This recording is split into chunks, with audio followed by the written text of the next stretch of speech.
Jesus. Thank you. So we're on to item 2. So I'm presenting apologies and conflicts of interest. So I've got an apology from Member Stewart and Councillor Hardaway. So any conflicts, please? I'm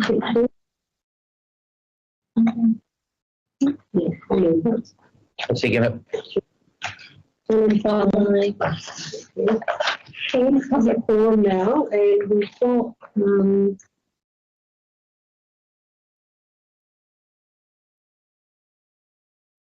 I'd like to call on Joe King. Have you got separate stories? Okay, Joe and okay, thank you. I just stand up and I would like to start in regard to being the chairperson of the Colorado Drainage District, Waihara and Kaikino, and I've had quite a few issues with RFS is not happening, and what I have here is 2 people who want to actually voice their story because they've actually come up against a lot more. And I'll carry on with the So can I just ask what if there are any staff online? No. Okay. I'm a member of the Colorado Drainage District, and Bryce contacted me and another member to go and look at this problem. So I've seen and agree with what Bryce is about to say. And he's put an RFS in, and the woman called Cheryl has emailed him back and saying, oh, because it's not on council property, it's nothing to do with the council. So this again, this culture with the staff of North District Council is just make an excuse and nothing happens. It just goes on and on and on. So why is it a council issue? Because he pays drainage rates, he goes to a council drain, and the neighbours block the drains. So he's paying drainage rates. He wants the council to come and enforce the drainage bylaws, and all they do is make an excuse to say that it's not their job, which has gone on and on and on, as I'm sure some of the members here will know. Was the drain blocked deliberately, Joe? Yes. Sorry.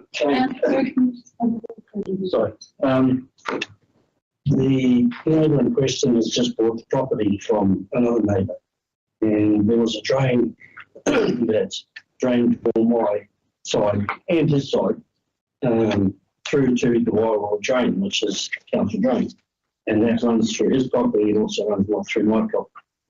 And what he's done is, because the drain wasn't in a straight line, he shifted the drain about 15 metres to the west and dug it quite deep. And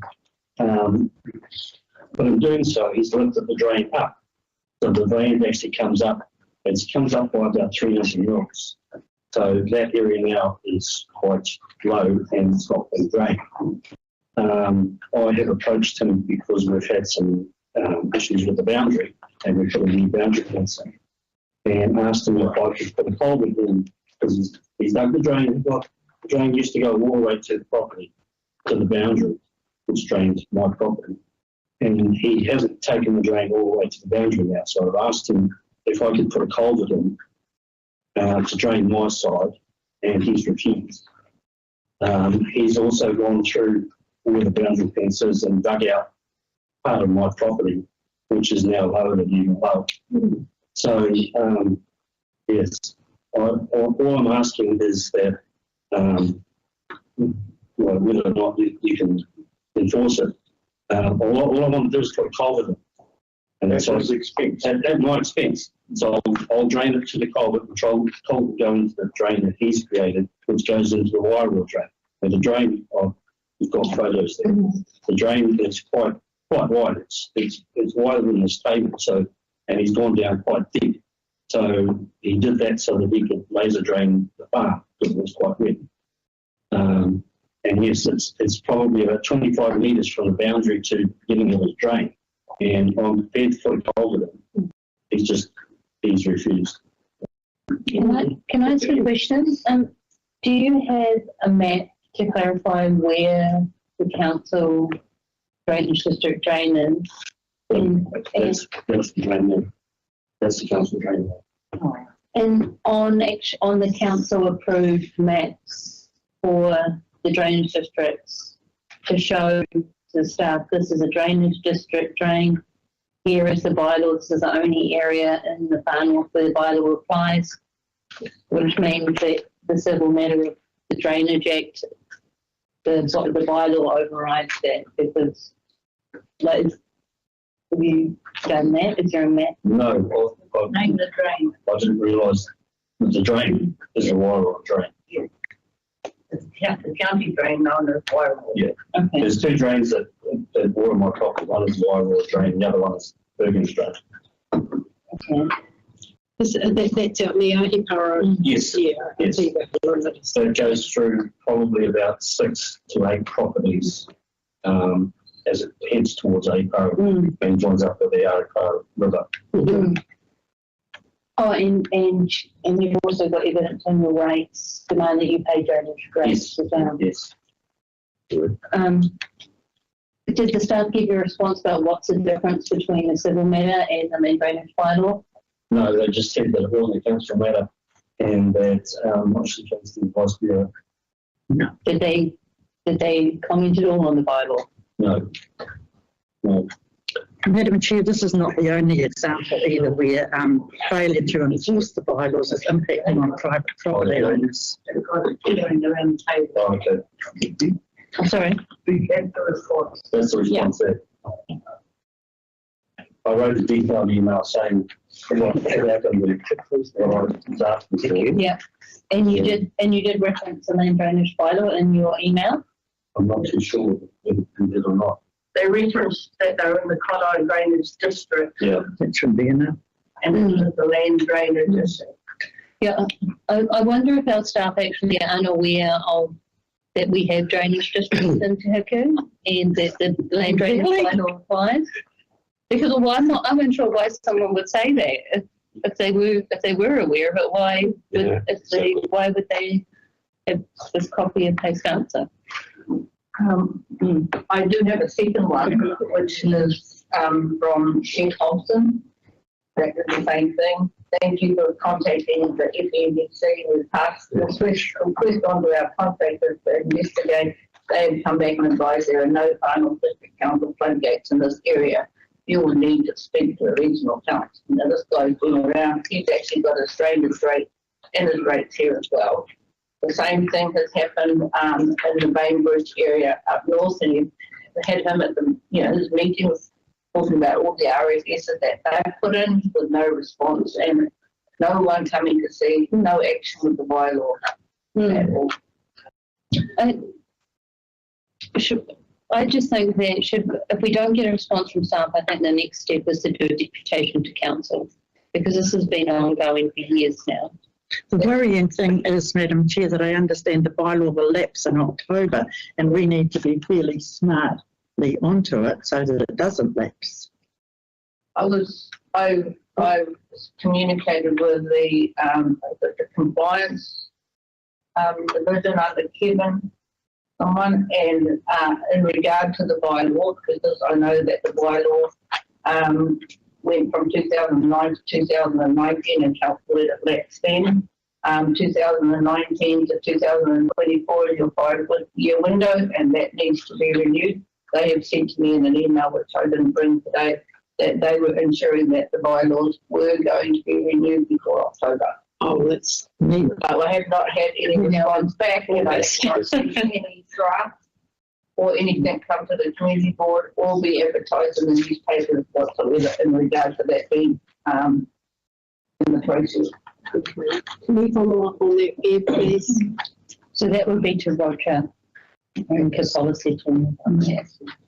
But Madam Chair, nothing's still happening after all these years. We have a new manager, I believe, and, you know, maybe something's being done. But when Dean Radojkovic came a couple of meetings ago, nothing. He said, no, nothing's happening, they're not happy. And it's the same with Paul Harvey in the Motortown area as well. We have the same issue. So we've got obviously huge trouble in whole three districts. Yes. Sorry. I think the letdown part of it is actually in the council RFS system.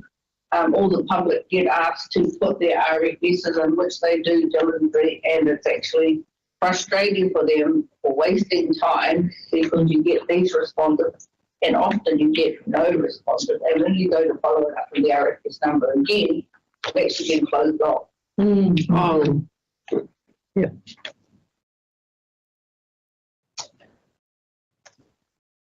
But that's not helping any of the farmers, like any of the new guy in developing land. Yes, when he bought the land, they realised that the boundary was wrong, and it's in adjusting the boundary that he's created this issue for Bryce. But either council's going to have to stop charging the rates, which no one wants to do, because when you're in a drainage district, the whole purpose for it is to ensure that all landowners from the top of the catchment to the bottom actually have access to the drain field to drain their property. And my understanding is the bylaw has powers that the council can use the warranted officer's powers to take a machine onto the site, clear the blockage within the drain using their warranted powers, and charge the person for the time. They can, but one of the issues was they didn't have warranted officers at one stage. not for drainage districts. Yeah. They've got them for other things, but not for drainage districts. But a year ago, we had the CEO There's here. no, sorry, just to clarify, there's no delineation under the Local Government Act for warranted Why did they officers tell us for that? drainage districts.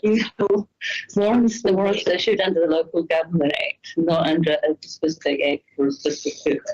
So that's crazy. Has a compliance team to administer the bylaws. But for some reason, this bylaw is something they don't seem to want to do with. So it's been singling out. Yeah, they're taking the money. Mm. That's what I find really like not. It's not. And it's the result is lack of productivity, farmers being underwater longer than they should be, just because the drains aren't operating. Right here has no drainage, so he has his water coming off the council roads into his property with nowhere to go. And I put in a request to have the drains cleaned, and I was told it wasn't a road drain. Yeah, it was a road drain, and they would be cleaning it unless there was a problem with the road. So that the water comes to, it's full of Ralpo.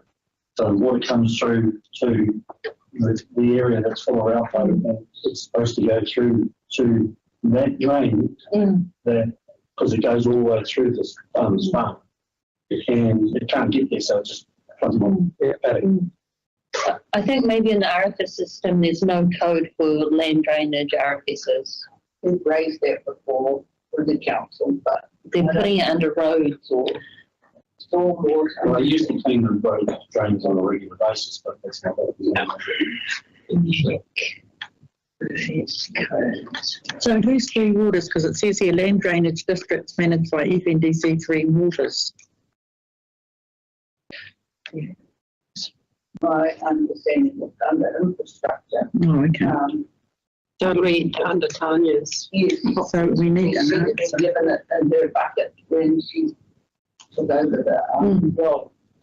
my understanding is there's 3 new stormwater people being hired in August or advertised to be hired. One of them is a drainage person. Yeah. So there's stormwater asset manager and then another, I'm not sure the scope of their roles, or if they're going to enforce a bylaw, but I think that's a really pertinent question. Who will enforce it? If Kevin's not enforcing it, who will enforce it? You surely Kevin This has should been be going on for enforcing it. years. He's the boss, he should be enforcing it. Well, I think it comes under Tanya, which is, Yeah. but, So we want to know who will enforce the bylaw and when. Yeah. But also, we had somebody come and talk to us about the electronic things they could do by looking all the way along the cycleway. And at that time, I said, why can't you do that for the drainage districts and see where there are trees in the road and stuff like that? Nothing happened, as usual. so do you have a copy of the RFS number so that we can, Well, that's the other thing. detail They don't to know? often they actually don't. I guess I have I've got one. The one on here. Is there one on the top of the email? The one that email is the one that was sent to me where they said there wasn't a council. It wasn't council and so therefore it wasn't council. I don't know. They don't. No, it says they get an I don't RFS. see an RFS. No, no. It looks like they're not even lodging an RFS. No, they don't. Yeah. So, I've got one RFS here. well, It does have to be a valid. It's 4205686. that's the email I sent. But I've asked for all these RFSs that was land drainage to be part of our agenda when we do have meetings. We're having one next month, aren't we? Well, we need to be, yeah. Nobody will turn up the right things are going. Yeah, everyone's leaving it paid because it's the voluntary people giving up time to come and do this, and a lot of people are just going, we're not wasting our time here. Sorry. How long ago did Dean Radojkovic come to our meeting? About 2 meetings ago, I think it was the way how does it look? But I asked him, when he was here, are you happy with the drainage district? Then he said no. He came in in Yeah, I said in that area there whereby an avocado orchard, which they speak about often in the drainage district, in the drainage committees, whereby they have actually blocked it, created a controlled dam, and all of that siltation and silt, etc., has gone down onto the other people's properties, or in the river that we've actually had to clear. But there's a lot of issues in that area that we've asked repeatedly through RFSs to have somebody come and look at it. And even we moved it to the regional council as well. And as far as I know, they haven't actually gone to look either. But it's quite hard to actually get an RFS. You want them to have a local person go with them, but they seem to try to do it themselves, and you never know whether they've been or they haven't been.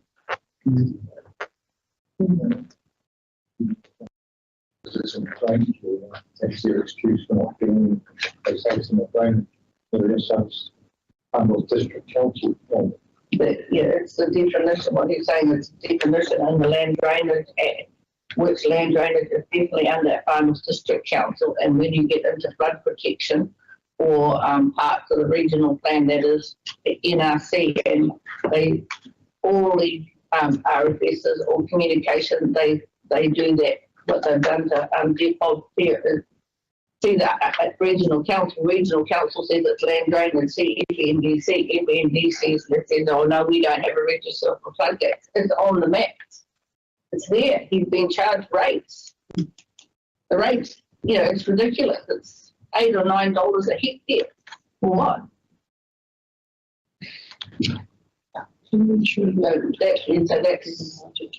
I just don't want it. I just don't want to have to keep coming here every time, because this is the only place we've got to come when the RFS system does not work. That's why Bryce and Joe are here today, is the backup that it's just not me. It's lots of people out there with lots of RFS that are going home. It seems like it's two things not working, the RFS, and if it does get through, the job's not being done anyway. Then it's being closed. And why this man can't put a culvert through, I don't know. It'll fix it straight away. It's only because he has to work with the neighbours. If the neighbours say no, then you need the council person to come in with the bylaws and have the discussion. Well, this is what we're able to do. We're going to work with your neighbour. It's a small thing. He's happy to work with you. You work with your neighbour and get it in. we need that level straight off by having the person that was saying, you're having a drainage person that can actually go and look and understand it.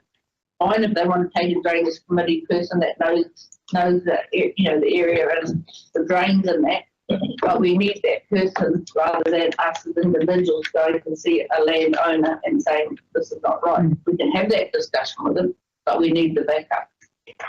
Thank you. Thank you. Thank you. Well, no, hang on a minute. Hang on, no. Why don't you go straight to Tanya Proctor? I haven't done it with this today because we're voting. Bryce only just got his back in the last, you know, few weeks. No, days. I believe she's going to be invited, Darren. Tanya. She's going to be invited to the drainage district meetings. Yeah, but I've been hopeful. I think she was saying she's going to try and have it 1 day a week in Kaitaia. And I will follow that up to have a meeting with her, but her time is so limited when she's here to actually get out to, you know, see these different issues. It's going to take a whole day. I just got an email to you from Tanya's team. Yes, there's going to be a review of all the RFSs taking place. Thank you. Okay, we should put that one as a priority. If you could look around there. I don't think that's got an RFS. I'll find out. I've just got some key search patterns. And can you also, through that department, we were at with the bylaw. Yeah, people follow that up. Yeah. So, are you all? Yeah, do you want your papers back? Thank you for. Thank you. So, was there something else? No, that was just me as the chairperson because that same thing happening. And I know there's meant to be a meeting next month. Yeah. But I don't want to actually see an agenda come out with nothing in it. I don't need to want this. So again, So the next steps is that Beverly here, who's focused at health, the board will communicate with staff and then we'll get that response back. And through the chair, just to double check that was sent as an email, not as a RFS, so there won't be a corresponding RFS to that. I don't believe so. But my whole one will be. Yeah. Maybe you get that one to you. Tanya will have to come to the drainage meetings with some answers to it on the agenda, but nobody's going to come. The farmers are sick of it. There was all of this. Why would you give one person the full-time job to do? Well, they're in the middle of tests, as he said, in the middle of trying to. Because Tanya's got too much on her plate. Yeah. It's a full-time job. Well, yeah. she has a team under. Yeah. Oh, thank you very much for your deputation there. So, is there any further? No? Thank you. You just want the outcome, that's all. Yeah, we will be. Well, we've been wanting it for some time and we can't see for 14 years. Yes. So I'd like to call on Anne Toppel now, who's going to speak to us about her funding application that we'll be considering later. You want to come a bit closer, hard of hearing. See you, bro. No, I'm all right. I won't take long. I won't take much. I'm glad I've been about this one. Drainage and storm. So I think you've heard all the papers that I've submitted. I guess the one thing that's changed is through the process of getting this event populated, I've been able to negotiate with Hiku to bring the price down a bit. And that was money to facilitate the caterers who are from a local Waka Arma team, and the contribution for being part of the event is going to be quite restricting for them. So the Te Ahu Centre have given us an amended quote, and I think that would come through with the papers. So it's the original quote was 2,000. Yeah, so we've just got a message just this morning. So it was negotiated and it's come down about $500. Yeah. So bringing it from 2,300 to 1,800. So that would have been the papers were printed before we had that information come through. There was actually nothing in this application around food. No. No. No, Is we that what haven't. you were talking about? Well, it was, I mean, the way the cost of the venue is it's about 1,000 for the hall. Then it's another 500 for the kitchen and another 500 for the supper room. So getting the caterers has always been the most difficult part of setting up the artisan affair. And so I wasn't decided whether I was going to be able to have the event catered or not. If I couldn't find any caterers, I couldn't have it catered. If I couldn't have it catered, I wasn't going to rent the kitchen and the supper room. So that's why Denise actually put the quote forward showing the 3 different areas. Excuse me. Yeah. So then when we were able to secure caterers, then it was a matter of to ensure that they could, because it's a fundraiser for them, so to ensure that they would maximise their opportunity, we needed to open the supper room, because otherwise you don't have a proper flow from people at the artisan affair. So at the time that I made the funding application, it was a bit of an unknown quantity. So it's developed over time. And the other thing was that I hadn't done it before, so I just picked it up when it was looking like it was going to fall over. And so I just said, well, I've got a bit of time, I'll see what I can do. And everyone's rallied around. People in the art and craft community do know me, they do trust me. They've been really responsive and cooperative. And so like within a month, we've got the place full. And we're a month out and we're completely organised. I had a cancellation yesterday and I was able to fill it within the day because I knew well enough that, life is precarious in Far North and things change for people. And so I had a standby list. So I was able to contact a wood turner and say, well, look, we've got a gap now. What do you think? So there's more people out there wanting this opportunity to come together in an indoor event like Artisan Affair than there are the opportunities given. So it's a very popular event. It would have been tragic to just let it fall over for a year. And so I've stepped in. It's usually pretty popular. Yeah. And it's popular amongst those that wish to exhibit as well. So I've had to turn people away. They've contacted me. They've been adamant that they should be in attendance because they've done it year after year, but they're actually not making anything. They're just importing something, and it doesn't make any sense to me to have someone in the same room who imports something next to someone who's locally producing it and having their efforts completely undermined right next to them. So I've created some criteria around selection. They have to be local within the Far North. They have to either design or make or transform some item by virtue of their own creativity. And they have to give me fairly clear signals that they're going to make a positive contribution to the event, like, they're willing to, participate and send information and, send a couple of photos we can use on Facebook and things like that. So we did get a bit of support from Creative Northland. They ran us off some copies. But because I was late picking it up, we missed the funding side.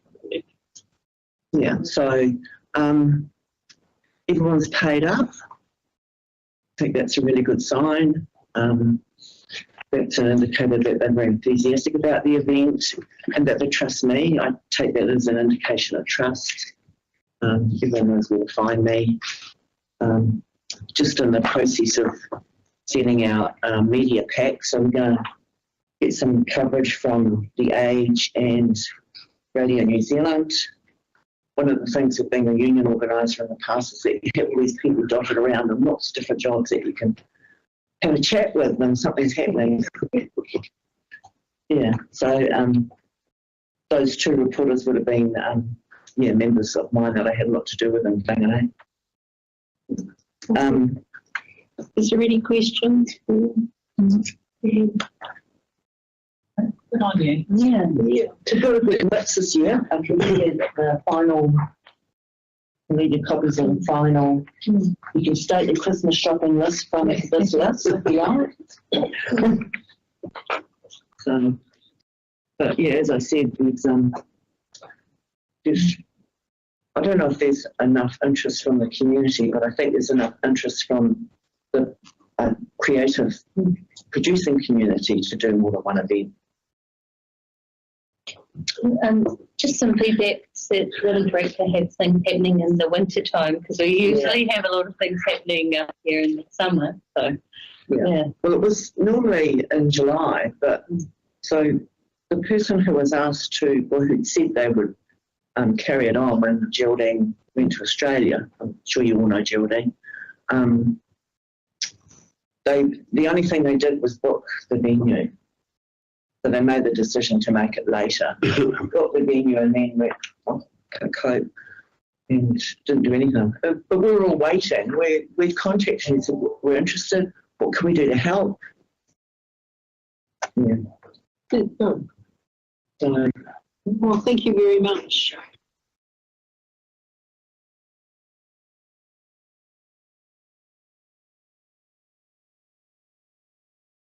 process in terms of timing when you make your decision, because I mean obviously the community board supports us. I'd like to include that in the media pack. Yes, no, we'll be making the decision today and you'll be informed of that decision either today or tomorrow. I'm not sure when the funding advisor would be able to do that. Okay. Well, thank you. Oh, good one. Thank you very much, Catherine. Thank you. Thanks for your time. Thank you. Have a good day. Thanks a lot. Madam Chair, can I be excused? Yes. Thank you. Just adjourn for a few seconds.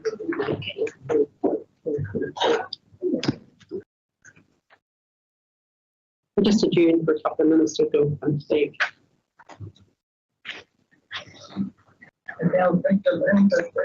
So I need to go.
6.1, which is a confirmation of previous minute.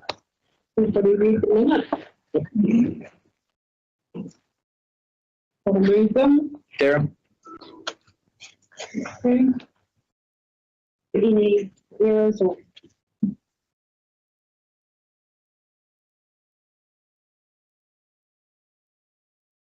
All in favour? Right. I moved in. On to 7.1, which is the funding application period. So we just do one second. The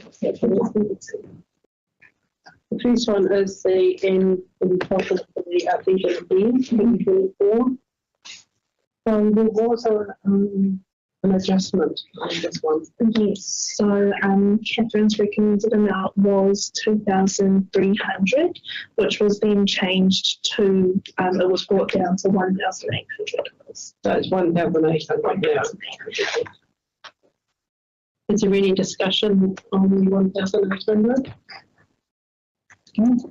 Right. Go ahead and move it, please. Bill? All in favour? We're coming to the Kaitaia Business Association application now. So part of it is together.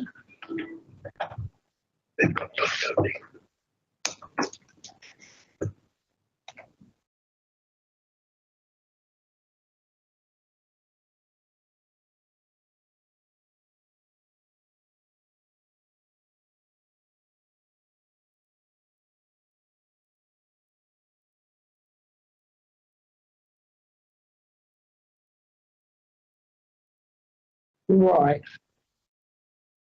So the amount was 5,719. That's what they had left over.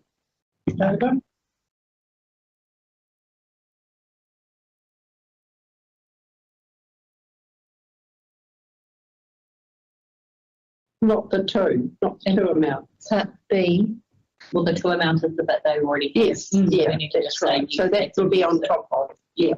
That's. I'd like to also, when they do a clean, is to do the alleyways as well. Because the alleyways are really quite lengthy. So I looked at the quote from Michelle's in this separate one, is the quote that they had did include with his garden boxes in the Billy Alley. Yeah. That'll be the gardening. The actual cleaner. And it included also right down to North Park, which it says Pattern Save Roundabout. Down to North Park. Oh, that's for the gardening, is it? Yeah. Yeah. What were you meaning by clean it in the alley, like a water blast? It's not part of this quote.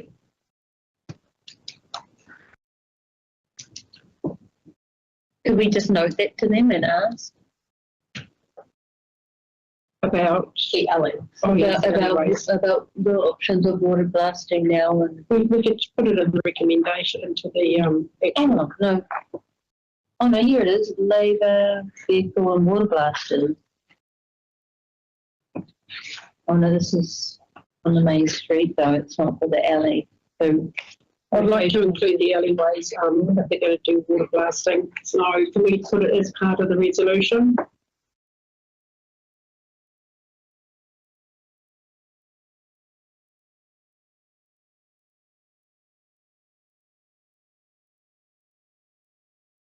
Oh, okay. Okay.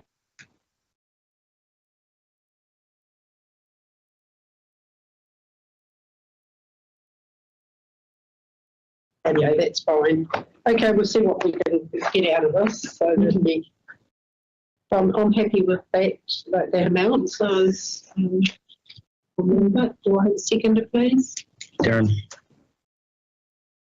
Is there any questions? some pride. And I see in the quote, you like doing a few things, but like hanging the signs free of charge and Yes. trying to do everything they can to get as much bang for their buck. Giving them a discount. Yeah, I know that we're going to have the recreational services, City what are they, City city care. care, sorry, come to our board in October. So I just think that this sort of highlights some of the gaps in our contract, and I think it would be really helpful to actually have the contract wording when the contractors come, so that we can see, you know, at least the scope of what they do and don't do, so that we can manage both our expectations as well as the public's expectations. But also, there's separate funding lines within our long-term plan one, and it's called town beautification. And I'm not sure if that's a CapEx or a capital fund or an operational fund, but I would like to understand from the staff at the time of that workshop with City Care, who do all the reserves and parks, etc., and the town maintenance, what that fund is for, so that our board can forward plan what we want to do with those funding buckets. So that's also that the staff that are online can hear that we're foreshadowing that. Thank you. Okay. It says here that the street cleaner is 4,950. So there is a little bit of a surplus, Catherine.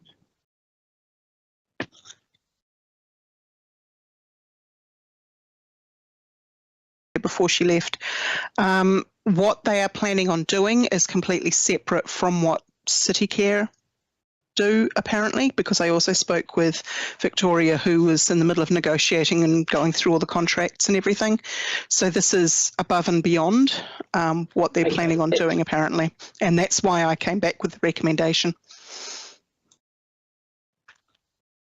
So is there any further discussion on this? No. All in favour? Aye. It's true.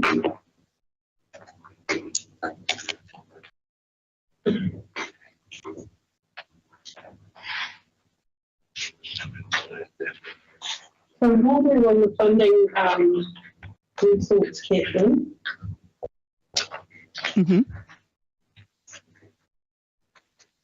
So tell me again.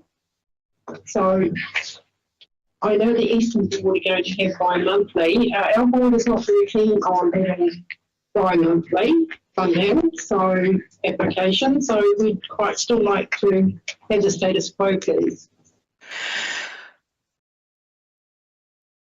Okay, we can consider that, absolutely. We are trialling it until Christmas. As I said to you, as a board, we can bring ones in the interim, which is why you have applications this month. I will have a conversation with my manager and we'll see where we can go with this one. Well, the board's requesting that from this point. The board can request that. I still need to go through my manager now. Just through the chair, Madam Chair. What was the rationale for that? That was my question. Work with our communities, because at the moment, with everything in a monthly roll along, I don't have the time or capacity to actually work with our communities to get you better applications. It is also more reactionary than strategic. We're working on everything to help you be strategic so that you can help your communities in a more strategic way rather than just reacting to what they're after. We've also been working with some of our community groups, and they're finding it easier to do it in a 2-monthly cycle because they're finding that it means they can put better applications in. And as a board, you don't necessarily have as many applications as the other 2 boards either. So we didn't have any other funding applications come in this month. The only reason Artisans Affair was brought to you this month was purely because it was out of sync and needed a response before your next meeting. Otherwise, it would have just been taken to the next meeting. Can I just get clarity? Will there still be a community, so the trial in other areas, is there still be a community board meeting once a month, but only the funding applications by month? So we're not stopping your community board meetings at all in any way, shape or form. We're just suggesting that funding gets done every second month rather than monthly. And Far North District Council was very unusual in the fact that it was doing them monthly. In fact, some councils even do them quarterly or every 6 monthly, which was just too big a stretch as far as I was concerned. So is he? Sorry, I think staff member had to respond. So just to support what Catherine has been saying, the monthly funding round is administratively below the rationale was it reduces, it creates an opportunity to have better quality applications so that the advisor can work more closely with applicants. At the moment, if there's multiple applications coming in a month, Catherine, as a funding advisor, doesn't have the time to be able to work with any applicant for better quality application. It is very much a churn. It allows Catherine and staff to be able to spend better quality time developing quality applications. Well, really, that's not our board's problem. No. This is a staff problem. We've got Scott May here, who is the overall, welcome Scott, who is the overall, I don't know, what would you say you are? You're in charge of this sort of... I'm the manager of stakeholder, actually. Yeah. Have you got anything to say about this? Because we're actually pushing back on this particular, it's not our problem, it's your problem. Yeah, look, I think obviously we've solicited all inputs in regards to this. One of the things we went through the funding policy review was... So are you able to say a little bit in the middle? When we went through the funding policy review, we looked at the opportunities both internally and externally around the way we administer the funding policy. So we did do engagement with all the community boards. What we also did is, which I'm really passionate about, is lifting the profile of how we deal with applications, extending and enabling other funding opportunities outside of council to community groups across the district. But also getting better at reporting. So one of the things we constantly hear is that we don't fundamentally have the information available to community boards, and we can do better in that space. And that was part of our internal observation, is we should be putting you in better position to make decisions. And that's not taken away from the fact that you do an excellent job in that space at all.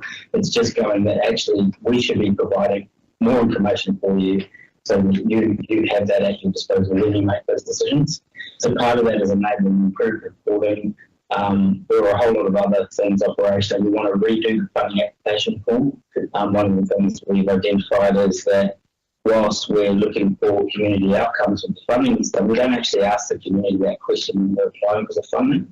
So there's a whole raft of things that we're in the progress of implementing now to improve the visibility of what the community is trying to achieve, making sure that we're partly educating them on council has a civic duty around community outcomes and making sure that our funding applications are in line with that.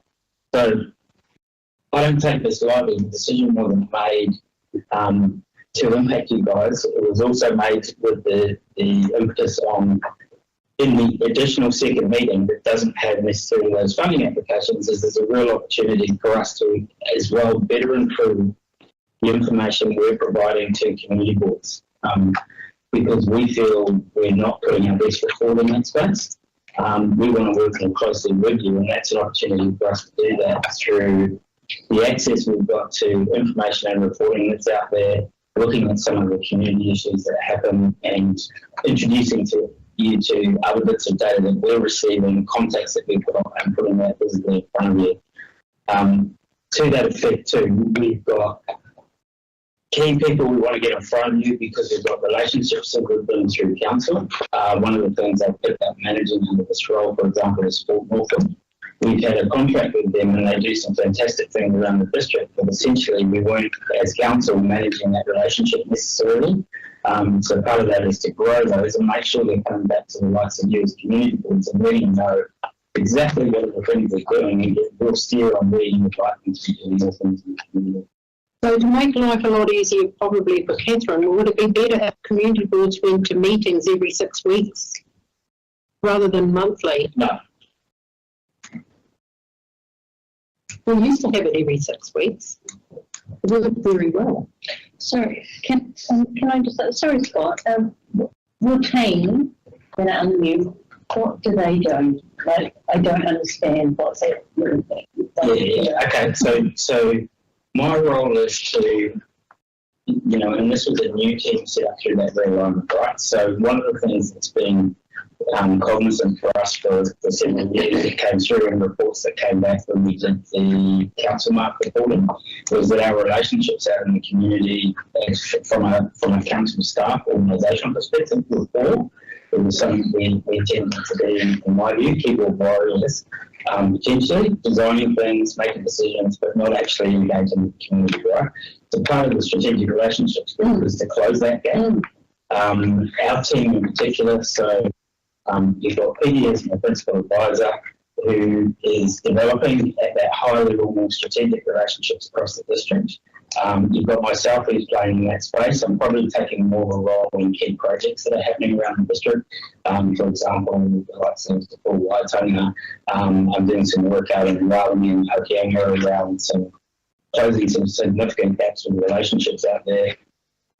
Then you've got the community board coordinators whose role is to support the community boards, and very different from a democracy role, and that their role is to ensure that the things that you want to see achieved at a community level filter back through the organisation. And I'll be honest, that's a challenge for us. To work with other parts of the organisation to actually deliver those things. I think you and certainly other boards and community board coordinators do a fantastic role, but we are at the liberty in what the organisation can deliver for us. So a key part of me working with them is actually to improve that so that we get more cut through for you guys with the things that you feel are important across the organisation. It's an ongoing challenge for me that I'm working through, and certainly related to that, we're certainly looking at targeting how we better improve the information you receive from delegations, all that type of thing. Obviously, then you've got Catherine, who has come from a team where there were multiple funding advisors, down to one. I want to see her role. We want to lift the capability of applicants in the district, but not just with council in mind, but with other funders as well. And so that's a space we want to grow, and that's probably fits in more that strategic space. But it's lifting that profile of the applications, the access to other funders, so that we can actually get more done in the district. And then I've got 3 support officers who are split across the strategic relationships group. So they support our team, they also support the Tohono team, and they support democracy. So they sit underneath, but they're spread across the team. Hopefully that gives you a bit of an So Scott, did you know some time ago, before you were even employed with PPDC, that our minute takers here used to do all the funding applications? They were awesome. Yeah. I didn't know that, no. Well, now you know. Now I know.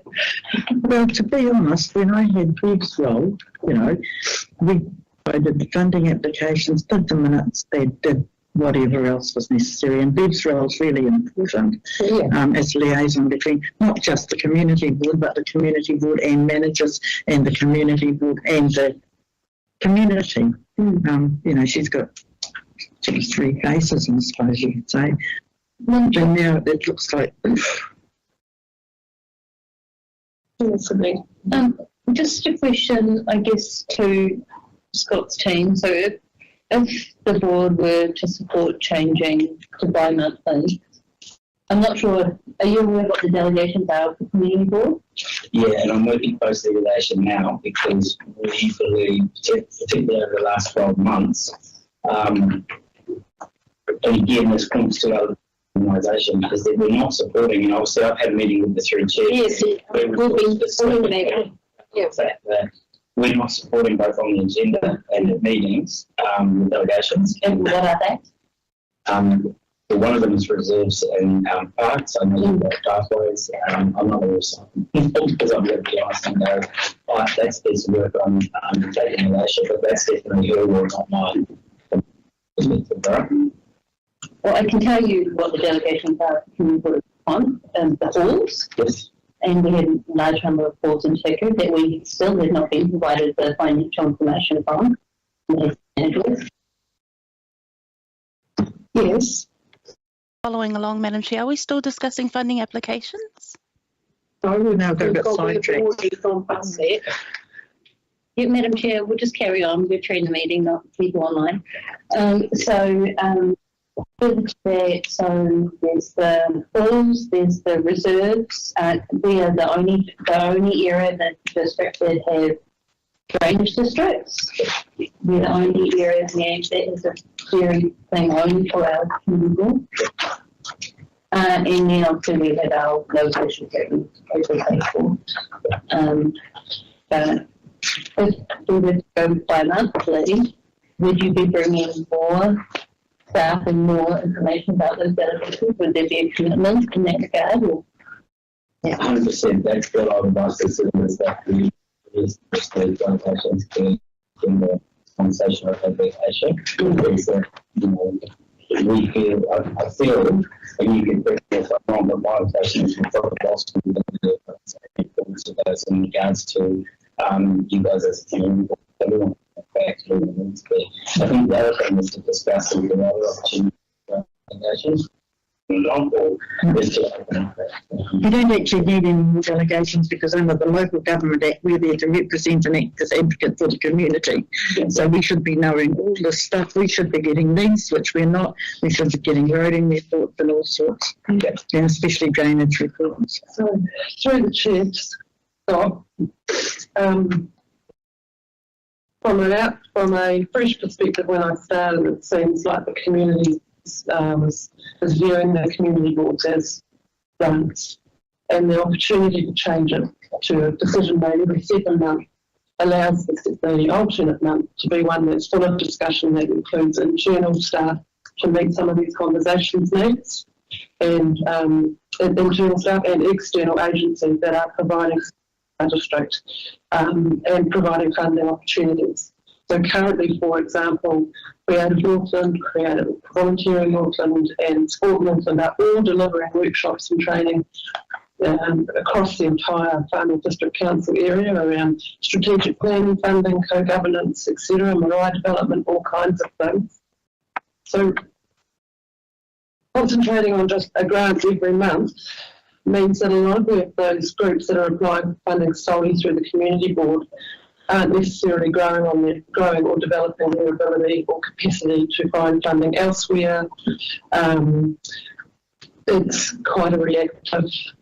It's seen as the community boards are the place to go when in fact there are a whole variety of other opportunities. To support that, we've got a funding plan booklet template put together and a full funding calendar coming out quite soon, and all of the funding available nationally and locally, particularly through the trusts. There's also been a gap, as was noted in the previous meeting, around community grant reporting. So the reporting back from all of those groups that get funding here, that's been an opportunity lost, and a lot of that is to do with Catherine being too busy. And so that the reporting back on those projects is as important as the application, so that we can capture the good story, support of the board, the social wellbeing outcomes, environmental outcomes, economic outcomes, etc. So the ultimate meeting is designed to put in front of you as boards the opportunity to have face-to-face meetings with most of those agencies, including all of those ones that we're funding as council. So Sport Northland is receiving money. We'd like Sport Northland to have a relationship with them. Creative Northland is very active in this space up there, particularly with the art groups, and we've heard about the artists market before. The artists market can get a lot of support from Creative Northland, and also they can develop their ability to create better events, etc. So we don't necessarily have those skills in-house, but all of those agencies do. So we're now moving towards the next step where we'll work with all of those agencies to do a joint funding workshop next year, of which the community boards will be part of. Thank you. Okay.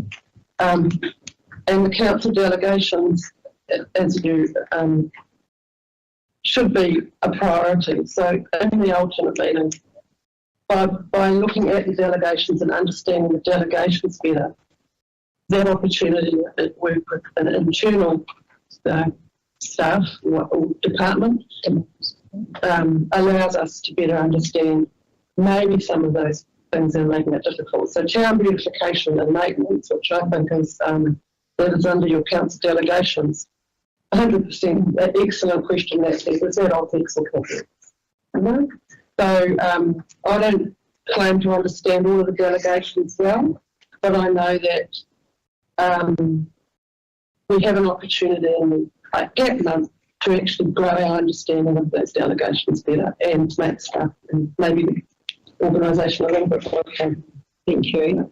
So I'll look forward to the day when we get something on our agenda around our delegations, some information on all our delegations. It doesn't have to be all in one agenda. And so that we can make good decisions to go on. And I would like to see on our agenda something that tells us what our delegations are actually doing. For example, it's a new financial year. Our delegation is footpaths. We've put forward a list of footpaths. We don't know whether they're going to be laid or not. The same with drainage. We heard this morning there are a whole lot of issues with the Northern Drainage District. Nobody is saying what are you doing, what they're doing to monitor the bylaw, which is apparently going to lapse in October, but then somebody says it isn't now. And so we're left in the dark the whole time, and I'm a bit tiresome. So, through the chair, just in regards to that. So, Aisha and I met last week. Our next quarter is through SLT, and it's basically, we've got support from the guy, I believe, but we're looking to get support from them to go out to the various parts of the organisation that are responsible for these reports. My key message to that is to know that actually, what are you guys looking for? Because that's what we need to provide, right? Not what we believe we should be providing for, but what actually is going to suit purposes of you to manage and make decisions around it. Not just it. I feel like with our delegations, we're literally just as in the dark as the public. Like they ask us a question and we're just as in the dark as they are. Like that, and we are the gap between council and the public. Lost data to lots of these things, and that's horrendous. It shouldn't be that way. And we're charging them for money. So taking the money and not delivering. So through the chair, I agree with you. I've been as confused about delegations and some of the things that I've been through. And I think that the opportunity for us to bring the appropriate staff or department or person who can start to talk about those delegations really important. So look, if you look at litter at the moment, I've recently been bringing out my inner Karen at work and asking about litter because, and graffiti actually, because it seems to be quite a, I'm observing it throughout the district, but it's as difficult for me as a newish staff member to figure out who to go to and who to go to. So I think it really gives us an opportunity and some framework to look at introducing those delegations as part of that alternative month. So we can literally plan. It's only till Christmas, they say. Yes, yes, but we don't want it beyond, thank you. Yeah. What is the funding amount that you're talking about? That you ratepayers will pay? What is the funding amount? It's 100 and something thousand, isn't it? Yeah. Community grants policies. Like, for instance, cemeteries, right? I let the council know 18 months ago that Kaitoa Cemetery is at its capacity. Our board, it's one of our delegations. I have no idea what the council's plan is to go and buy some more land, or what they're going to do, how they're going to. Yeah. So these are the sort of things we need to know because the community do ask. That's just one example. Know that before they ask. So through the chair, I would amenable to this. I would like to just through email provide that practice for that information, and we can keep so that at least you know. Well, there's departments behind these, so the departments need to work together. So, The new city care contract opportunity really provides us with a fantastic opportunity to have city care representative at each community board meeting or community meeting to develop that relationship, because we don't have the relationship with people and contractors. We get nowhere. We're just another RFS or just another request by email or just another telephone call. What happens is that when we allow people space in the room to have conversation in a safe place, hopefully, we get a better knowledge. And it's all a learning process, but there's a lot of things here that will sit very clearly with the contract. Okay, thank you. So we'll continue with our meeting now. Sorry that we had this interruption, but it needed to be talked through. Thank you. So on to 7.2, which is top energy easement over reserve right. Do I have a mover, please? Darren. Seconder.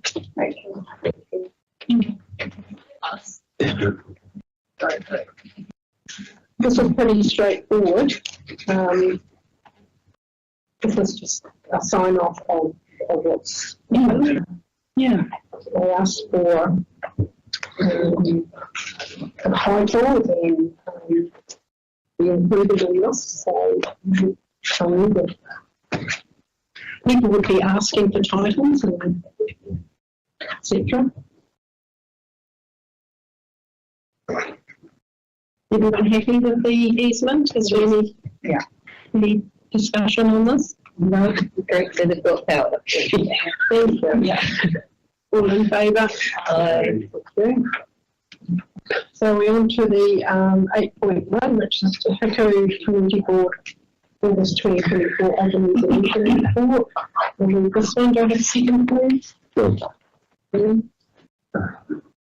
So is there anything to be added to this? I want, The drainage boards.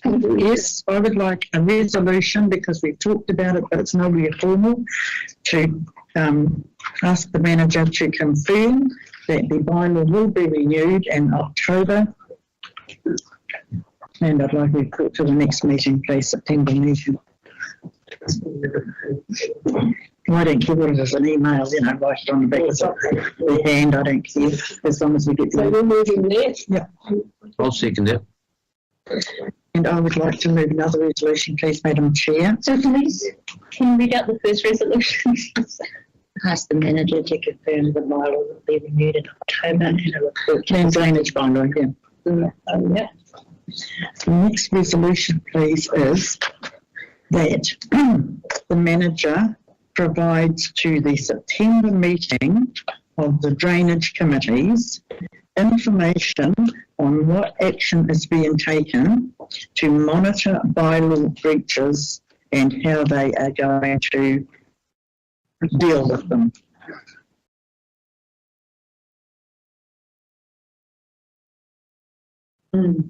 And you can put a note that, if you want to, that the local farmers are annoyed and disillusioned that the council has been taking rates for years and has not been keeping up with its obligations.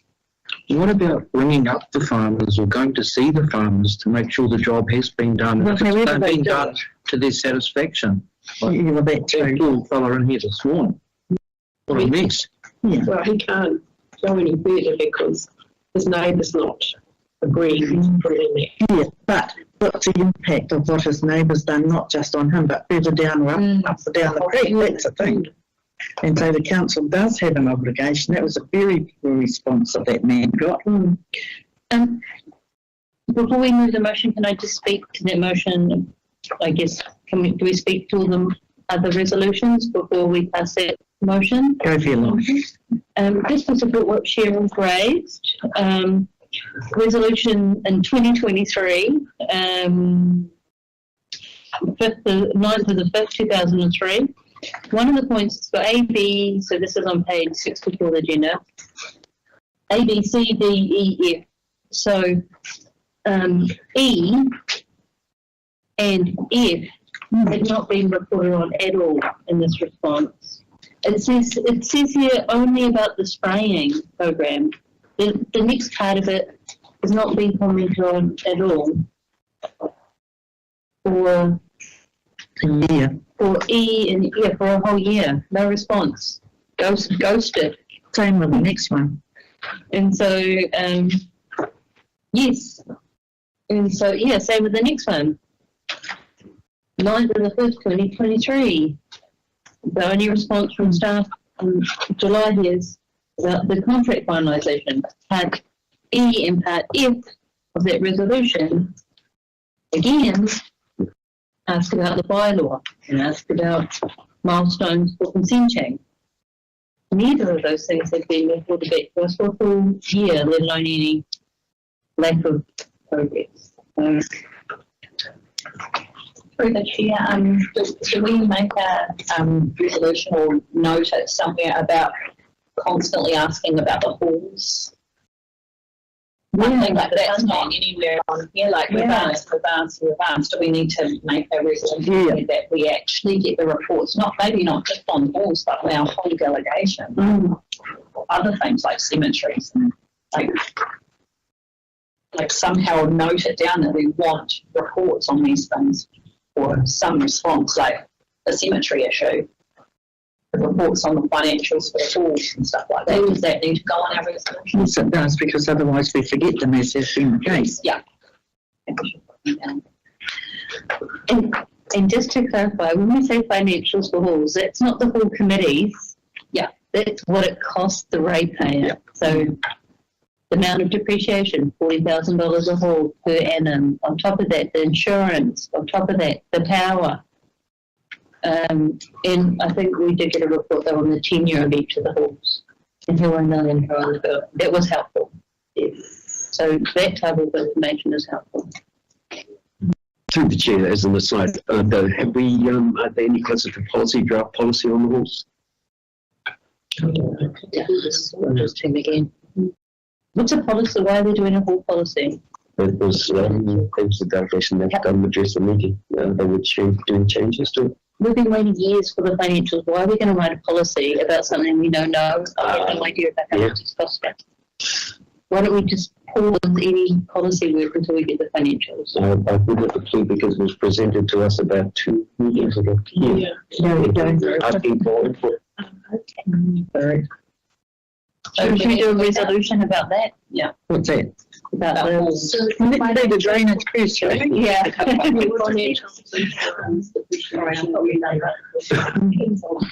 the ratepayer, really. Yep, I've got that down. Yeah. Note just for the motion for the drainage, we just need a second. I thought it was that. Yep, so we've got the first one, so resolution to ask the manager to confirm land drainage bylaws. When it will be renewed in October. We've got the move and seconded, Cheryl moves, Darren seconded, then Cheryl's second motion.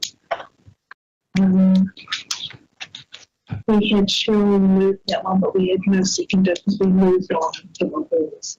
Okay. Applications. So my motion, second one is that somebody reports to the drainage committee meetings in September about what's being done about monitoring. I second that. The bylaw. Did you want what she said? Yeah. The manager provides to the September the drainage committee information on what action has been taken to monitor breaches and how they're going to deal with them. And you had in brackets, local farmers are avoiding disillusion that FNGC has Without you. Sorry, it was a number. Cheryl, in that resolution, do we need to say land drainage bylaw, not just our bylaw? I said land drainage. Yeah, I've got it. So I've moved that, and who's going to second it? Yeah. In favour? Aye. So now we're on the halls. Yeah, which is third for follow-up on draft policies, or we're wanting the policies before the financials? No, not financial, before financials before the policy. Yep. To let the public know what they're paying for insurances on the halls, the depreciation, the whole works. In the financial, not just the committee supplying it to documents. After the committees don't actually come to us. Supply, We've reviewed follow-up on Resolution 2024/30 about the operational budgets and timelines for regular maintenance of channels, culverts and floodgates. There's no report, they're just saying who's responsible for them. So we need to just follow up and make sure we get a report and get some answers to these questions.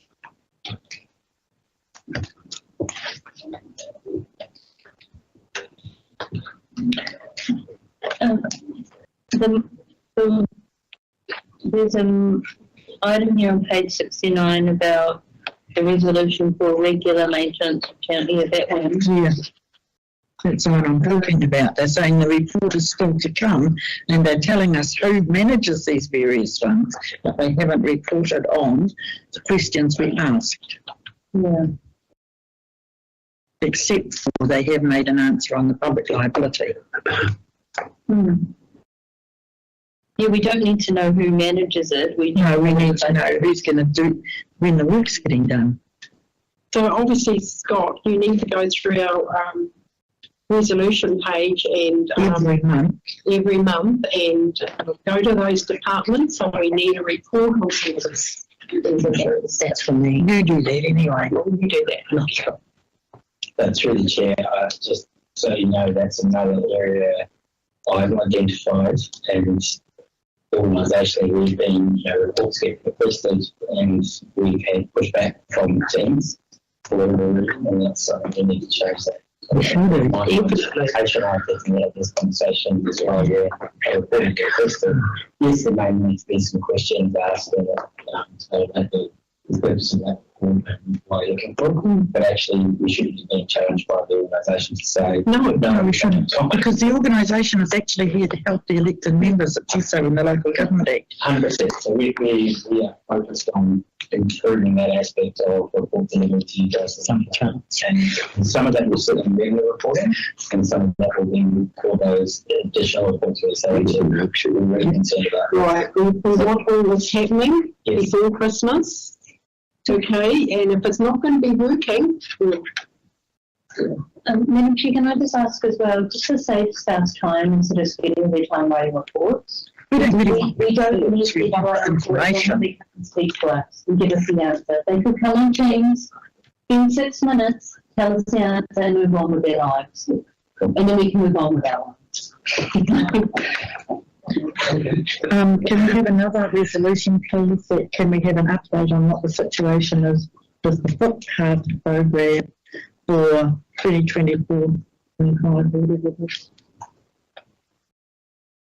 Because my road, the road next to mine, is the first one on the list, and all the neighbours keep asking me, when's something going to happen? Oh, I don't know. It's a little day. Yeah, and then they say, well, what are you doing there then? It's really cool. Thank you. And then we actually did the resolution for the Alston. I'm sorry, what? Okay, so has everybody been through this report? Right. Yeah. All in favour? Thank you. And we've got the last one, which is our reports. Point 2. Things. Yeah.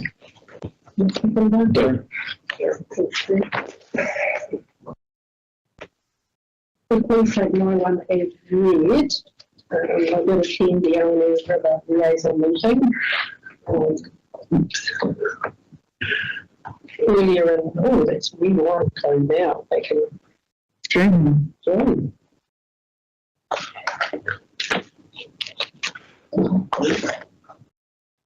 And you went to the hearing of the submissions for the representation review. Yes. How did we get it? We got heard and did we get taken notice of?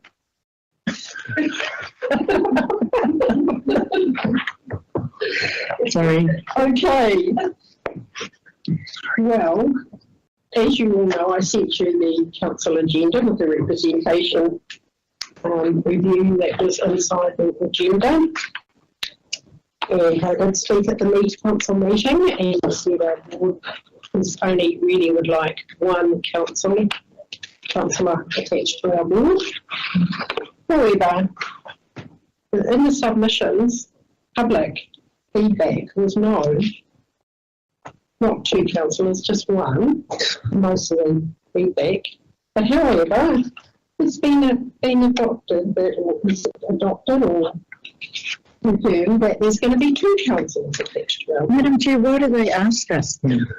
Yeah, Why do they go our whole submission on the long-term plan and they didn't take a blind bit of notice of it?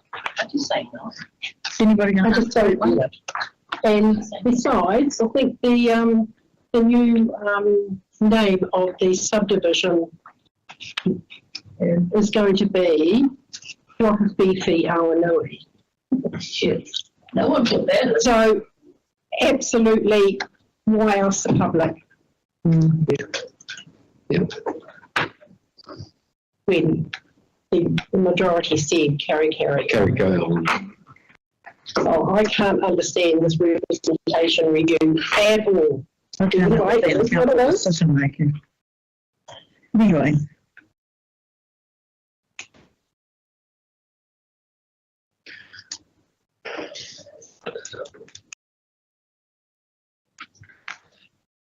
And I'm getting a few resource consents through. Will be on my next report as well. So that's really a plus. Anyway.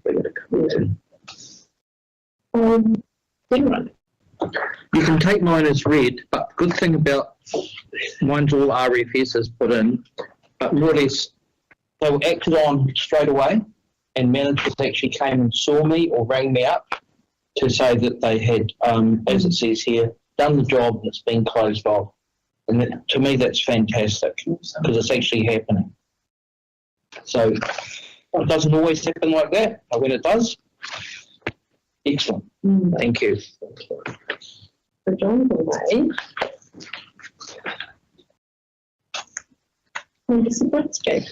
Yeah, take me as read, but there's just one issue I want to bring up, and that was a so-called Wharawhiwhi drainage meeting, which we weren't invited to. I got flack from all sides there for not being there and not tabling issues. So it's not good. I really expected to be invited in my ward, which I've been elected to represent. And when I don't get that opportunity, it's not good for the community or us. I have asked for you to be on the working group. Yes, and that's another prime example. Yeah, that was. They didn't. It wasn't even taken forward towards that. I'm not sure of the policy there, but there just seems to be a lack of, how shall I say it? No word. Respect will do. Yeah. So is it too late to get on me now? No, we've tabled it. Is it going to be on all working groups going forward though? That's what the manager needs to understand. Yeah, my biggest complaint was basically if you're coming into my area, let me know. If I can't be there, fine. There's just a comment online. Right. Sorry, something else I watched. It says that there was not a formal meeting and the hall was being used for the day as it rang, and that you've been included for more details going forward. And if it makes you feel better, though, I was not invited either or told where what time it was, even though I did ask to attend. And we did too. And I've been following up with the stakeholders. They put a media release out about a formal working group for that area. So, yeah. Okay, watch this space. Thank you. Thank you. Cheryl. Well, I haven't got one, as you can see, but I've got a strange one because I am the community board appointee, or have been for a while, to the Farmers Museum. And It's not anywhere in the delegations that we've even got a delegation for the museum that I can see, so that's a bit weird. Can somebody look into that, please? Oh, are you? Yeah, I thought maybe you're already up at Yahoo. No, I'm a museum representative on Yahoo, but I was originally a community representative on to the museum, which is really strange, seeing as it's nowhere. I don't know whether it's just dropped off the radar or what, but there I am.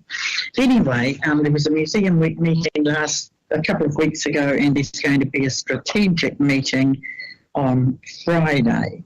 And so I'm going along without this delegation again and tell them what I think. But this is a good report. We get good reports from the Community Services Department, except they never reach the board once again.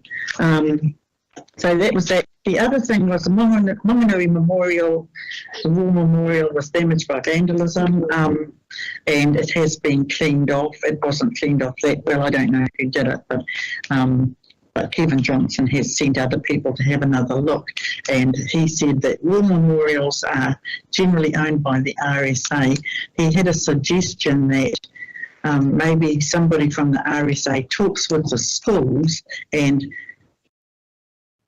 makes children aware of the value of war memorials and the participation of, their ancestors, I suppose, in the war and why they're important and why they shouldn't be vandalised.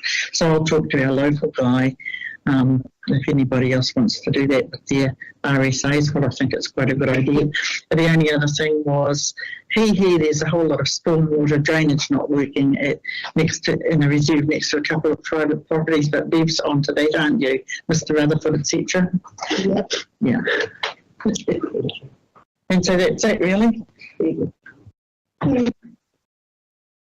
Yes, mine's not there, but one thing that I just wanted to double check on Jason from Carnal Holdings, I think we needed to check, we were going to, once that schedule comes, come in for a talk about our plan, about our co-fi plan. That was ages and ages ago. Yeah. So we were going to add it in, and it still hasn't been added in, so we need to put that in at some stage. I think either September or October. It was going to be July. Yeah, just he wants us to dig down and get our scope as what we want to see for our plans going forward. It could be a workshop or something. Yeah. But he said it doesn't have to be a long time. He just wants to spread it all out and just give us all a workshop after one of Future town planning. Yeah, it's town planning. Thank you. I think it's everybody's. Felicity was going to ask me, but she's not. There's the meeting. Yes, so that's all the way forward. So all in favour? Right.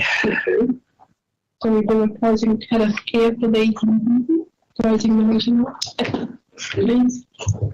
Yes, kia tau tō rangi mari, Runa ina so may God bless rain on all the people of the world, bless our community, bless every person who and safe travels. So we just ask for this in Jesus' name.